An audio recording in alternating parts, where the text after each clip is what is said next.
Hi there, folks. It's Jonathan Denwood here from WP-Tonic, and in this video, I'm going to be talking about maintenance, security, and support when it comes to a higher education institution looking at utilizing WordPress. We've got a ton of experience at WP-Tonic in helping higher education institutions utilize WordPress around e-learning and utilizing it for Buddy Boss or multi-site. Like I say, we've got a ton of info to give to you. I'll be back in a few moments, folks. Coming back, folks. So in this video, I'm going to be talking about what you need to know when it comes to maintenance, security, and support around WordPress if you're a higher education institution. Now, depending on the size and the size of the IT department and the resources the institution can has available, will determine how much of this work can be done in-house, how much has to be use the services of an agency like WP-Tonic. But in this video, I thought I'll just give you a broad outline on what are some of the best practices and some of the things that you need to know if you're looking at utilizing WordPress for your particular institution. Now, the good news is WordPress is extremely powerful, very flexible, and it's utilized between 43 and 45% of all websites out there are utilizing WordPress, and it has a strong dominance in the higher educational space. And there's excellent reasons for that.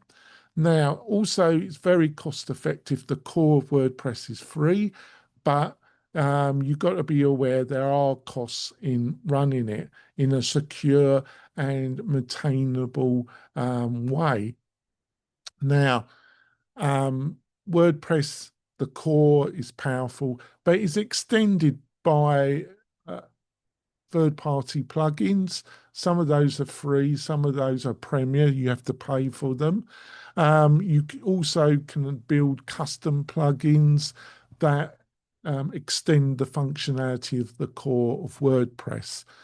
Now, plugins, security. Security is extremely important, especially if you're a higher education institution. And really, if you're talking about any kind of website of any size, you do really need to keep the plugins updated on a regular schedule because it's one of the key factors of making your website insecure and finding the website has been hacked. So keeping all the plugins up to date. You really do need, obviously, a public facing website, which is the live production website, but you do really need a staging website. In some circumstances, you need a free website set up, but mostly a production live website with a staging website, and the plugins are updated on the staging. The site is given a visual check over, and then you update the plugins on the production website. It's really important that this is normally done over the weekend or a period of time where the website isn't being utilized the most, even though the plugins have been updated on the staging and checked over before updating on production. It's still best practice that it's not done on a heavy traffic because, yes, that that kind of procedure will diminish any problems, but something surprising might happen. Also, every month or quarterly, a copy of the production site should be taken and then remove the staging and replace it with the copy of the production. I recommend that as well.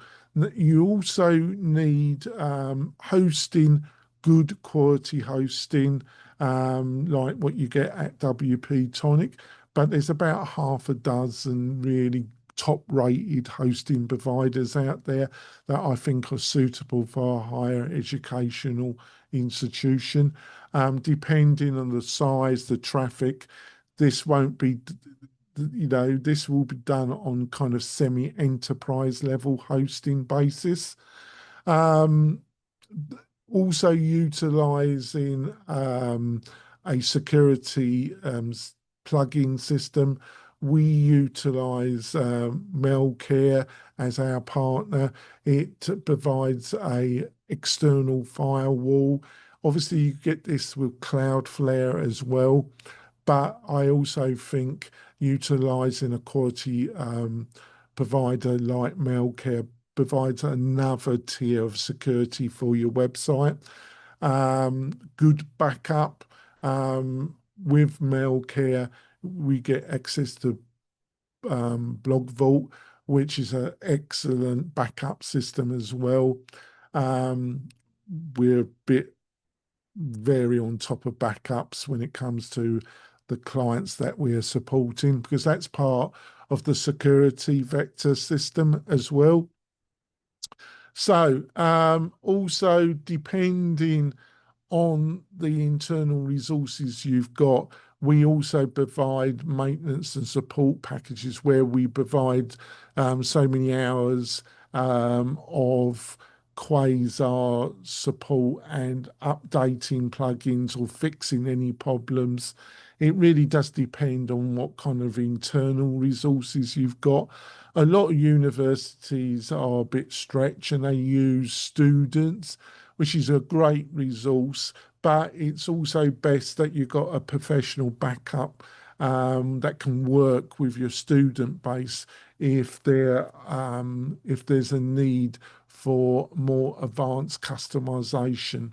So we do like working hand in hand with the internal team of the university. Now, if you get the right setup, WordPress is such an excellent choice. You also get access to multi-site, which is a flavor of WordPress, but enables you to have a core website and a number of satellite websites for different departments of the university, and enables you to have a core admin interface where all the websites can be updated and monitored with one central interface, and it's extremely popular in the higher education area. Now, I've written an article, you find the link in the video description, that goes into all this in a lot more detail.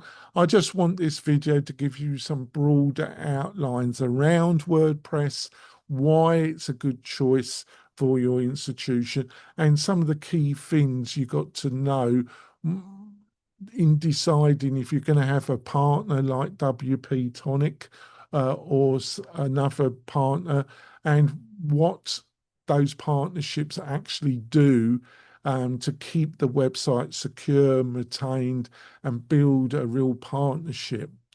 Now, another factor is keeping control about who can log in, what admin rights do they have.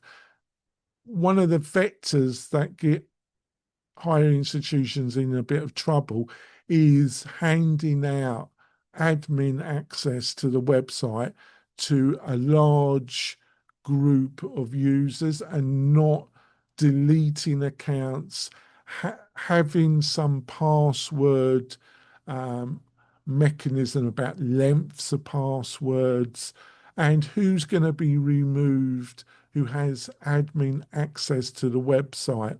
When we're called in, we have seen a regular pattern that there's quite a lot of people with admin access to the website, and they have left the institution a long time ago, but they still have, they're no longer working for the institution.